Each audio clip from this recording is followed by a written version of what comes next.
我是真没想到，我一个 vlog 博主今天居然收到了一个烟花发布会的邀请。听说当天晚上有168种烟花，闪一下就老期待了。咱也不管真假，直接去现场看看。这次要去的地方在安徽宣省，我和雨林大帮傻不都安排上了，还要坐4个小时的高铁。不过能带大家欣赏168种烟花也值了，直接冲 ！OK 啊，兄弟们，终于到达烟花发布会的现场了。不得不说，这里的风景是真的好呀，再配上晚上的烟花，那真叫一个绝了呀！哎，徐徐，你说烟花在哪呢？哎呀，跟我来。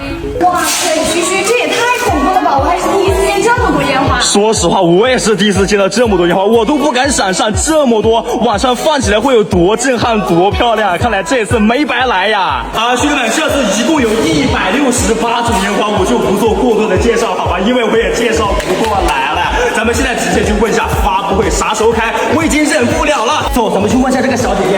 哎，小姐姐，咱们这个发布会啥时候开始呀？就明天呀，6月15号啊。